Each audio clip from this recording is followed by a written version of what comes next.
우리가 지난 주일 함께 나눈 말씀을 통해서 좀 생각해 보건데 창세기의 어떤 시작은 몇 가지 주제가 있는데 가장 큰 주제는 창조입니다. 창조 그리고 생명 그리고 에덴, 이것이 창세기의 시작이라고 한다면 창세기의 끝은 결론은 돌아감이다라고 말씀을 좀 나눴었습니다. 그래서 죽음을 맞이하게 된 야곱이 그 아들들에게 몇 번이고 유언을 했죠. 내가 죽으면 애굽이 아니라 가나안 땅에 장사를 지내달라. 그리고 그 후손들 역시 가나안 땅으로 돌아와야 된다라고 하는 창세기의 결론이자 모든 인생의 결론, 이것이 돌아가는 것이다, 이런 말씀을 좀 드렸습니다. 여러분, 우리는 분명 하나님께 돌아갑니다. 그리고 하나님께 꼭 돌아가야 됩니다. 로마서 11장 36절에 이는 만물이 주에게서 나오고 주로 말미암고 주에게로 돌아감이라. 그에게 영광이 세세에 있을지어다. 아멘. 모든 만물이 다 하나님으로부터 창조가 됐습니다. 그리고 하나님을 통해서 살아가고 결국은 하나님께로 돌아감이 마땅합니다. 여러분, 주님께로 돌아갈 소망이 없는 사람은요, 인생의 의미를 찾기가 참 어렵습니다. 여러분, 우리가 하루하루의 삶을 참 치열하게 살아가죠. 또 요즘 같은 때는 얼마나 힘든 세월을 보내고 있습니까? 여러분, 이렇게 힘든 세월을 보내고 있는데 그 끝이 그저 그냥 죽음으로만 끝난다면 참 삶이 허무해집니다. 그리고 그 어떤 곳에서도 소망을 찾을 수가 없습니다. 여러분, 죽음이 끝이라고 믿는 사람은요, 죽음을 가장 두려워할 수밖에 없습니다.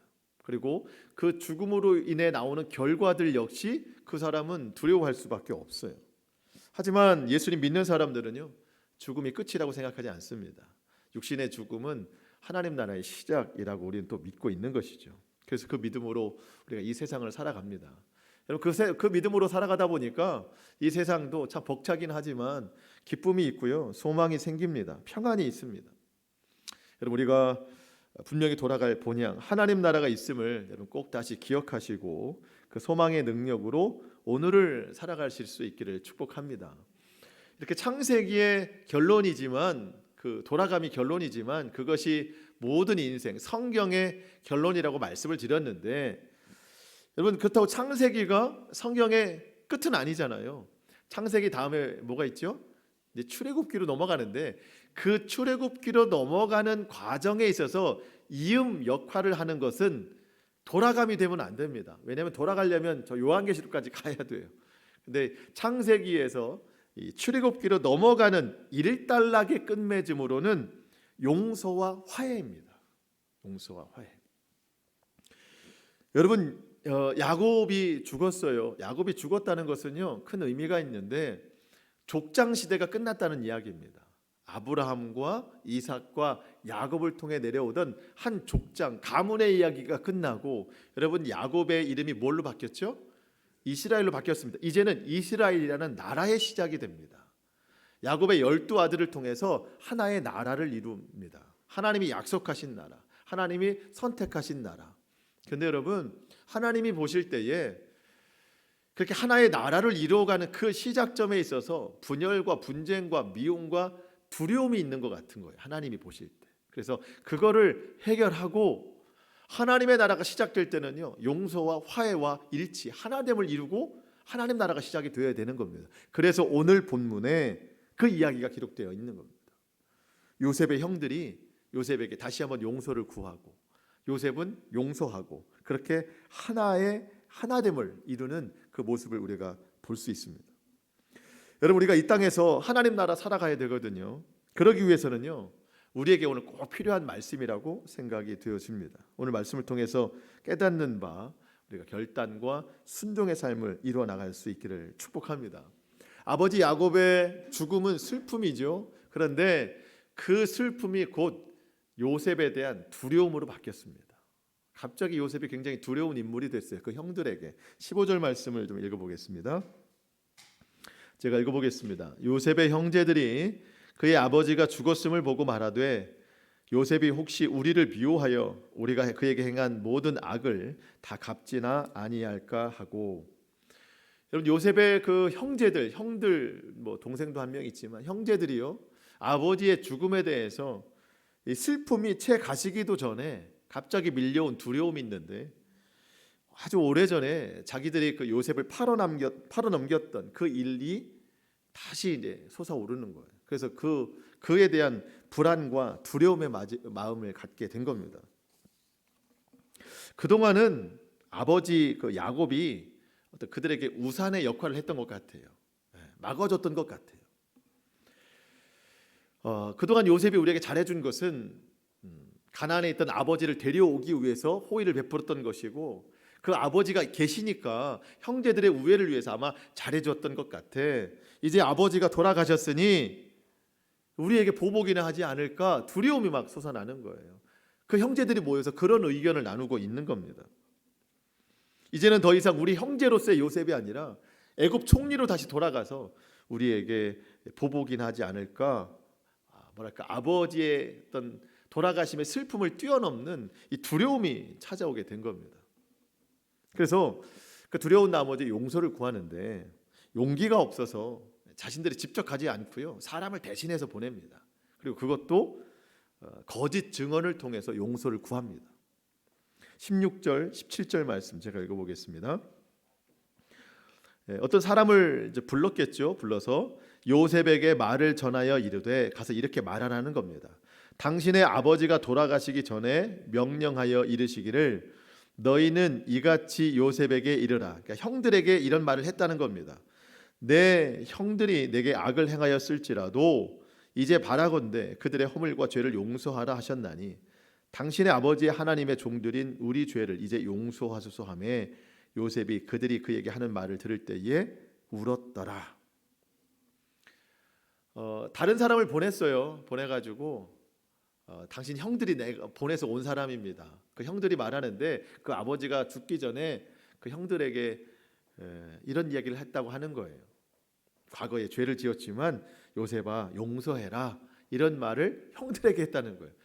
했으면 요셉에게 했어야지 왜 형들에게 했을까요? 사실이 아니라는 것을 이제 증명하는 건데, 어쨌든 간접적인 용서를 구하는 것, 거짓된 용서를 구하는 것이었지만 요셉이 그 말을 전해 듣고 울었다는 겁니다.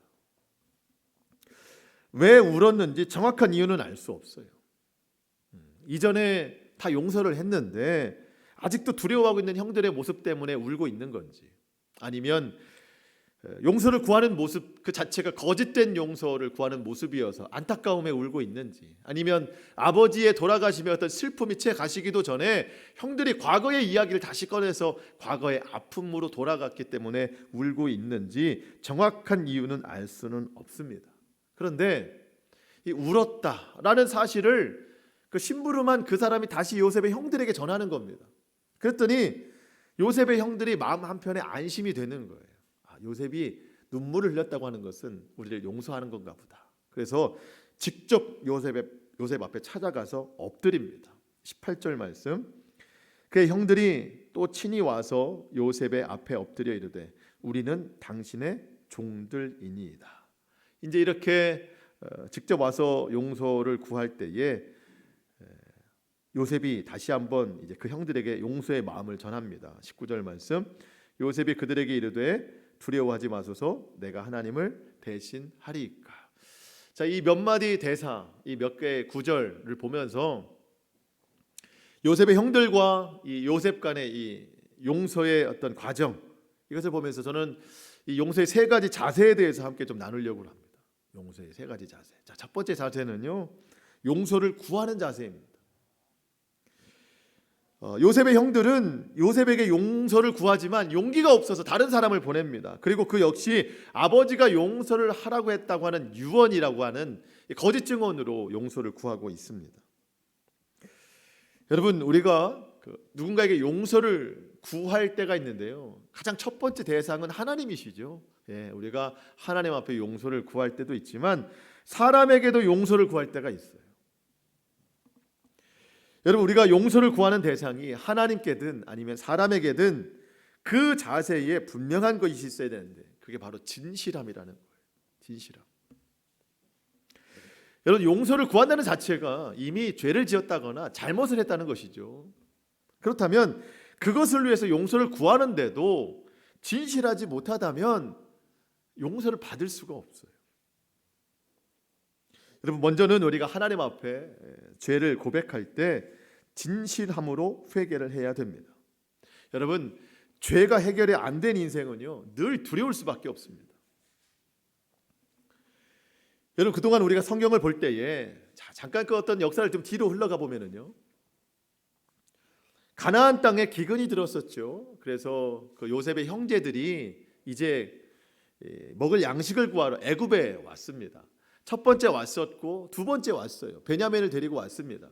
두 번째 왔을 때 요셉이 자기의 이제 신분을 더 이상 가리지 않고 모든 것을 다 밝히면서 요셉의 형들을 용서를 했습니다. 다 용서했어요. 그리고 이렇게 된 것이 다 하나님께서 하신 것이다, 이렇게 다 이야기가 됐습니다. 여러분, 그 뒤로 요셉의 형들이 요셉에게 대하여 두려움을 가지고 살았다는 성경 구절은 찾아볼 수가 없어요. 그런 구절은 없습니다. 그런데 오늘 본문에 보니까 기록에만 없었지 아마 요셉의 형들의 마음속에서는 있었던 것 같아요. 그동안 아버지 야곱이라는 그늘 때문에 잘 넘겨온 것이지 완전한 용서는 아니었다라고 하는 이 불안함 속에 살아왔던 것 같습니다. 여러분, 우리도 죄가 해결이 되지 않을 때 두려움 가운데 살아갈 수밖에 없습니다. 여러분, 우리의 죄를 해결해 주실 수 있는 분은 오직 예수님 뿐이십니다. 그분께 우리의 죄를 다 회개해야 되는데, 회개할 때 진실한 마음으로 회개해야 됩니다. 진실한 마음. 여러분, 우리 예수님은 다 아십니다.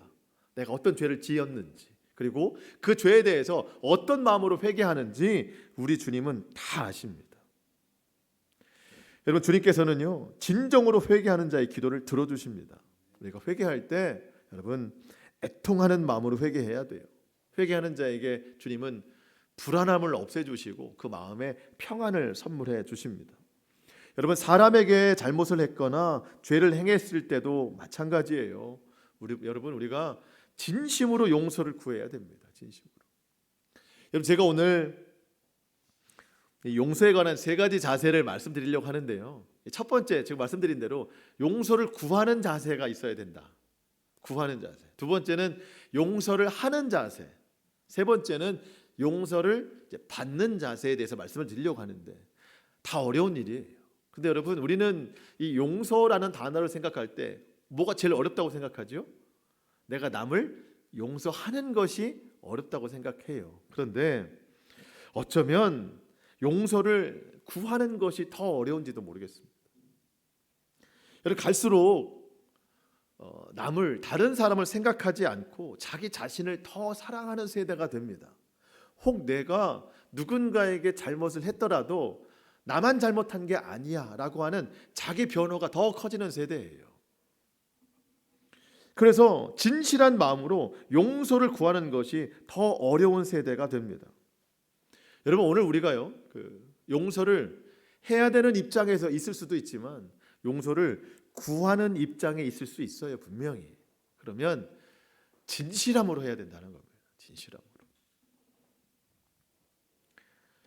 하나님 앞에 내 죄를 인정하듯이 다른 사람에게 내 잘못을 인정하는 것입니다.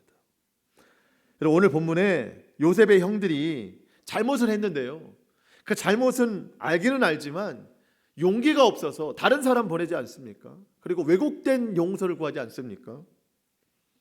그러면서 보니까 참 용서를 구할 때도 진실함으로 해야 된다.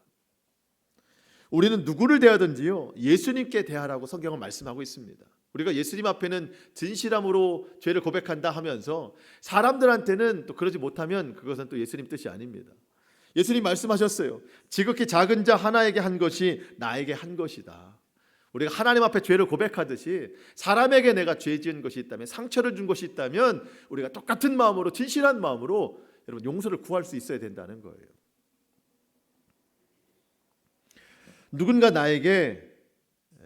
우리가 누군가에게 잘못한 것이 있다면은요, 무엇을 더 따지기 전에 우리가 겸손과 진실함으로 먼저 용서를 구하는 자 될 수 있기를 축복합니다.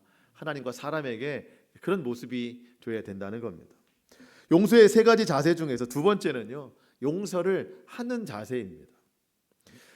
여러분, 요셉을 그리스도 이전에 그리스도인이다 이렇게 말을 해요. 그리스도가 안 계실 때 완전한 예수님과 같은 모습을 하고 있다. 정말 그런 것 같아요.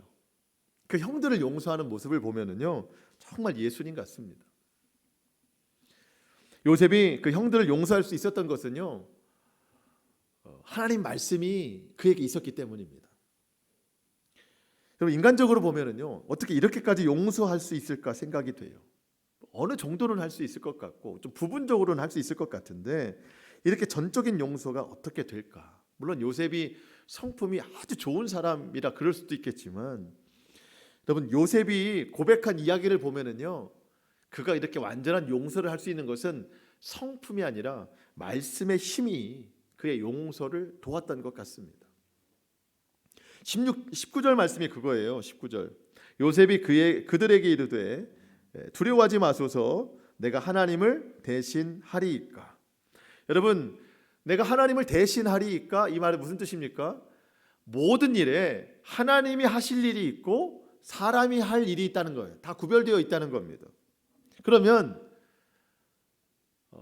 지금과 같은 이 어떤 죄에 대한 판결의 상황, 그리고 모든 상황을 이끌어 가시는 것, 그리고 모든 큰 움직임 다 하나님이 하신다는 거예요.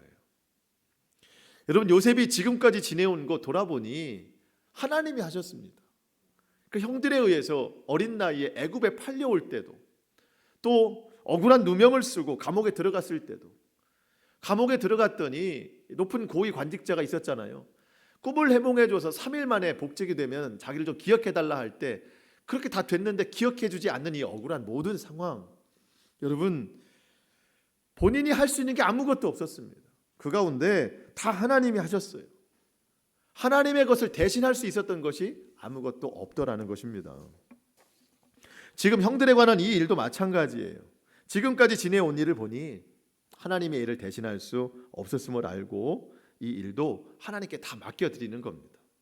자, 그러면 하나님의 일이 있고 사람의 일이 있는데, 그렇다면 요셉이 생각할 때 하나님의 일은 대신할 수 없지만 그럼 하나님이 나에게 말씀하시는 일은 뭘까? 그게 용서라는 거예요. 그게 용서. 사랑으로 품는 거예요. 화평케 하는 겁니다. 자기에게 악한 일들 행한 형들을 보면서 사실 용서는 안 될 겁니다. 하지만 그 모든 일 위에 계시는 역사하시는 하나님을 바라볼 때 다른 일은 하나님을 대신할 수 없으나 하나님이 오늘 그 자신에게 용서의 마음을 품고 그것을 실천하게 하는 그 말씀을 품으니까 그 일을 하게 되더라는 겁니다. 그렇게 해서 참 놀라운 역사가 일어났는데 요셉이 고백합니다. 모든 악한 상황을 하나님이 선하게 바꾸어 주셨다. 여러분, 20절 말씀입니다. 20절 말씀을 같이 한번 읽어볼까요? 20절 시작. 당신들은 나를 해하려 하였으나 하나님은 그것을 선으로 바꾸사 오늘과 같이 많은 백성의 생명을 구원하시게 하려 하셨나니. 아멘.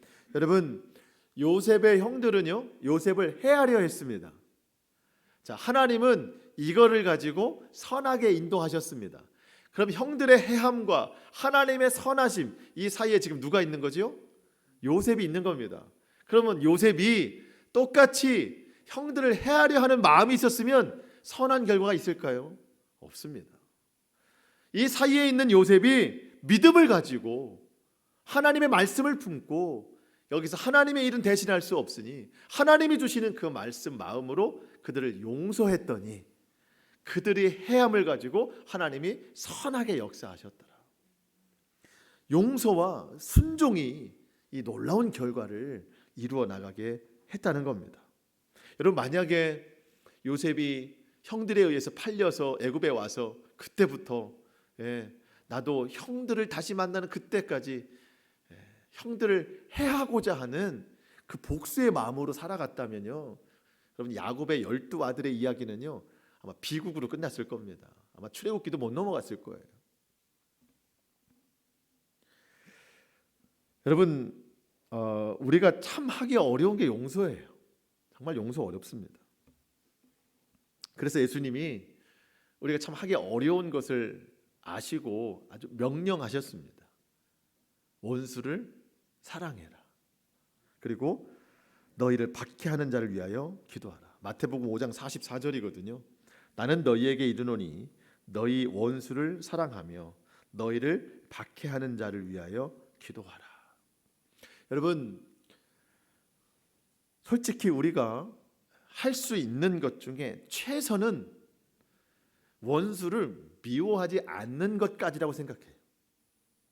솔직히 우리가 원수 미워하잖아요. 근데 내가 그래도 그리스도인이고 성경 말씀을 보는 사람이니 최소한 원수를 미워하기까지는 하지 말자. 사랑은 못해도 미워는 하지 말자. 여기까지 아닙니까, 솔직히?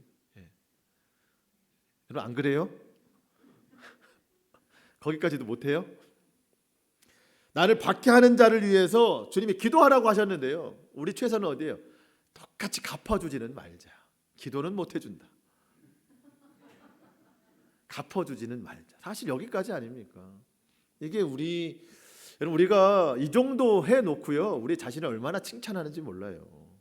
주님, 저는 미워는 안 합니다. 박해까지 안 합니다. 하지만 사랑하고 축복을 빌어주지는 못할 것 같아요. 주님도 이해해 주세요라고 우리 스스로가 얼마나 머리를 쌓는지 몰라요. 여러분, 그것은요, 그래도 세상 기준보다는 조금 더 높아요. 우리가 선한 양심이 아직은 남아있기 때문에. 하지만 여러분, 산상수훈에 기록된 말씀인데요, 산상수훈이 뭐예요? 하나님 나라 기준이라는 뜻입니다. 하나님 나라의 생활 방식으로 이 땅에서 살아가야 되는 겁니다. 주님은요, 그것으로 만족하시지 않습니다. 너희가 하나님의 자녀라면, 하나님 나라 백성이라면 지금 너희가 혼자 그렇게 만족해하는 그 수준이 아니다. 산상수훈의 말씀, 원수를 사랑하는 단계까지 나가야 된다. 박해하는 자를 위해서 축복해 주는 단계까지 나가야 된다라고 주님이 말씀하시는 겁니다. 용서하되 7번씩 70번이라도 해야 된다. 그것이 하나님 자녀다. 로마서 12장 18절에 할 수 있거든 너희로서는 모든 사람과 더불어 화목하라. 여러분, 어떻게 모든 사람과 더불어 화목할 수 있습니까? 정말 화목한 사람만 화목한 것이지 그 사람과도 때로는 이게 마음에 어려움이 생길 때가 있는데 어떻게 모든 사람과 더불어 화목할 수 있을까? 그리고 최근에 우리가 이제 수요일날 베드로전서의 말씀을 보는데요, 참 계속해서 떠오르는 말씀입니다. 베드로전서 3장 9절 말씀 잘 들어보세요. 퀴즈가 나갑니다. 악을 악으로 욕을 욕으로 갚지 말고 도리어 복을 빌라. 다시요. 악을 악으로 욕을 욕으로 갚지 말고 도리어 복을 빌라. 이를 위하여 너희가 부르심을 받았으니 이는 복을 이어받게 하려 하심이라. 여러분, 악한 동네에 선한 그리스도인이 사는 집 이름이 뭘까요? 빌라 이름, 복을 빌라. 제가 아무리 생각해도 이거밖에 생각이 안 나는 거예요. 악을 악으로 갚지 말고 욕을 욕으로 갚지 말고 복을 빌라. 제가 빌라 살거든요. 그럼 혹시 집을 지시걸랑 입을 그렇게 지세요. 그리스도인이 사는 집은 복을 빌라밖에는 없어요. 여러분, 우리가 이 세상에 왜 하나님의 부르심을 받고 살아가는가 봤더니요, 악한 자들에게 복을 빌어주라는 겁니다. 여러분, 그런데 악한 사람, 나에게 악을 행한 사람에게 하나님 저 사람 더 축복해 주세요, 더 잘 살게 해주세요, 이게 아니고요. 무슨 복을 빌어줄까요? 영생의 복을 빌어줘요. 그분이 어떤 사람 나에게 악을 행했으면 그 사람은 죄인일 수 있습니다. 그렇다면 그는 구원과 멀어질 수 있거든요. 우리가 그를 위해서 복을 빌어준다는 것은요, 저가 하나님을 만날 수 있게 하시고 저가 행한 악함이 죄라는 것을 깨닫게 해주시옵소서. 그래서 구원을 선포하는 거예요. 이게 가장 큰 복을 빌어주는 겁니다. 구원의 선포는 우리의 입술로도 가능하나 삶으로 증거되는 복음이 가장 큰 능력이 있는데, 여러분, 용서가 그겁니다. 그리고 사랑하는 게 그거고요, 화평케 하는 것이 바로 그것입니다. 저는 아무리 생각해도 우리의 힘으로는 이게 안 된다고 생각해요. 성령님이 내 안에서 움직이시지 않으면, 또 하나님 말씀 주실 때에 우리가 순종의 결단이 없으면 절대 저는 이게 가능하다고 생각하지 않습니다. 여러분, 오늘 예배하는 우리 가운데에 우리가 참 도저히 더 이상은 방어할 수 없는 성령의 충만한 은혜가, 순종할 수밖에 없는 그 은혜가 우리 가운데 일어나기를 축복합니다. 그래서 여러분, 이제 한 달 남았잖아요.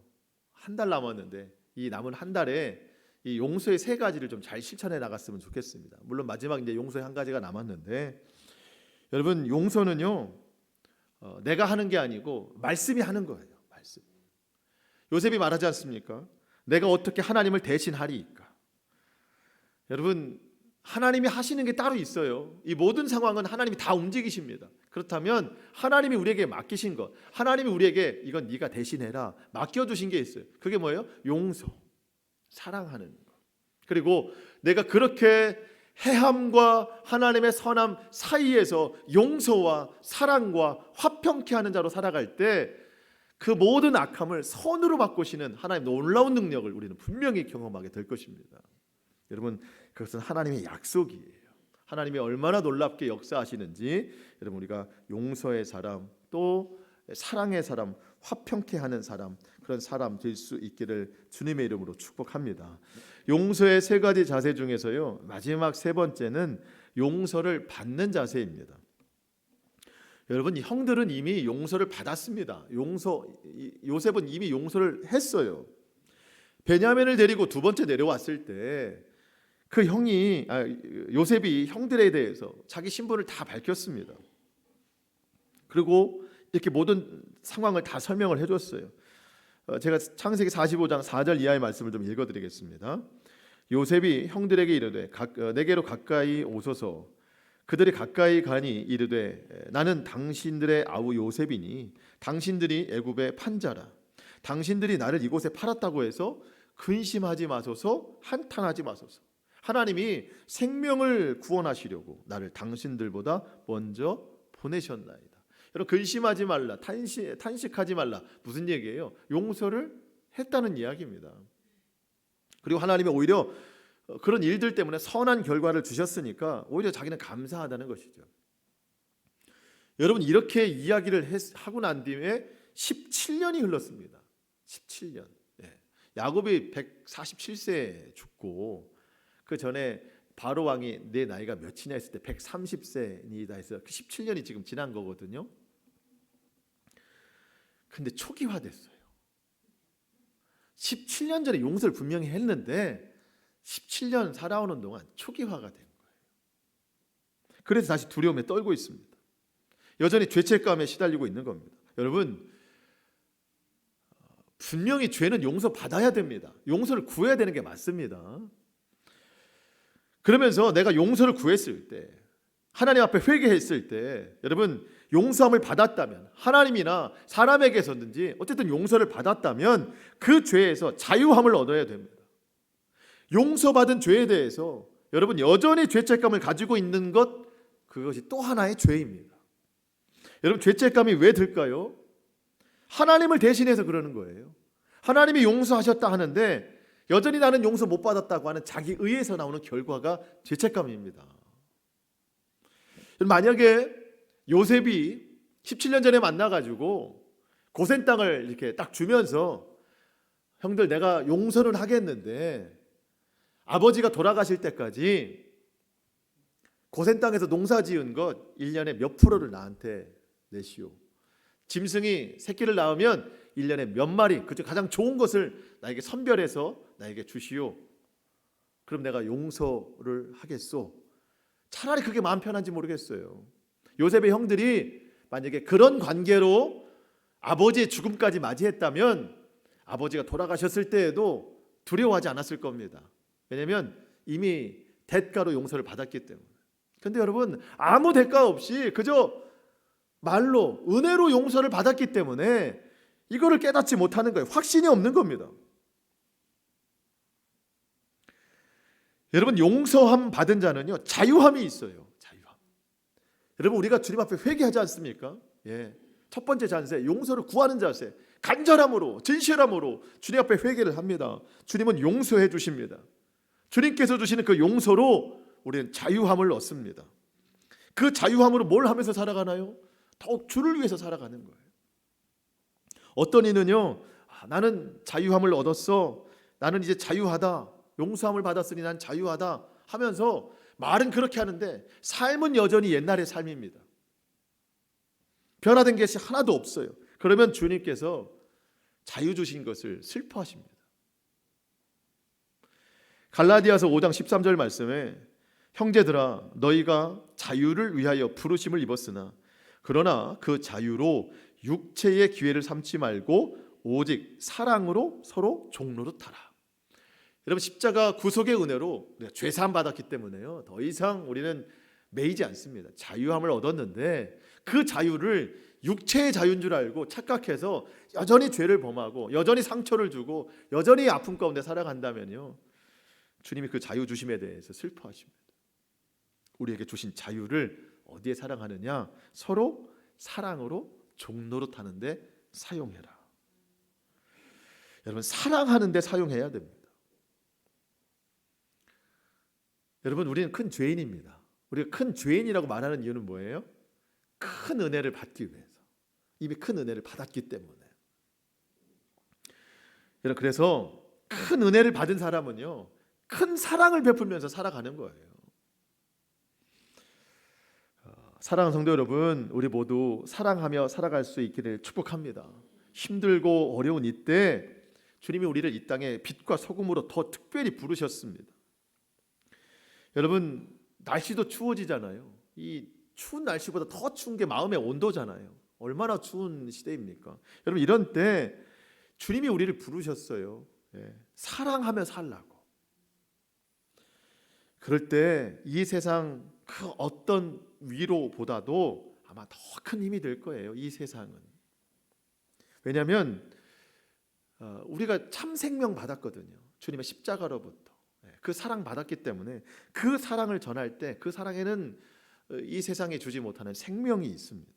여러분 요셉이 그 형들에게 모든 말을 마칠 때에 맨 마지막에 이렇게 기록이 되어 있습니다. 여러분 21절 맨 마지막에 보니까 그들을 간곡한 말로 위로하였더라. 사실 뭐 이렇게까지 할 필요 있는 건가요? 요셉이 형들을 위로 이야기하는데 용서했다니까 왜 자꾸 그러느냐? 사실 그런 핀잔으로도 충분히 가능할 것 같은데 설명하고 또 설명하고 그들에게 사랑을 전하고 용서하고 위로까지 전하는 겁니다. 왜 이렇게 합니까? 요셉이 지금까지 하나님으로부터 받은 사랑이 너무 크기 때문에, 인도하심이 너무 크기 때문에 그거를 다 쏟아내는 거예요. 그러니 간곡한 말로 그들을 위로하는 것이죠. 여러분 큰 죄인이 십자가에서 큰 은혜를 받았습니다.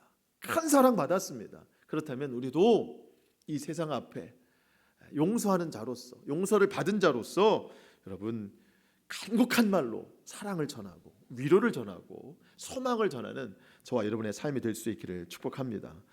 말씀을 마치겠습니다. 여러분 오늘 말씀 우리 마음밭에 심습니다. 참 중요해요.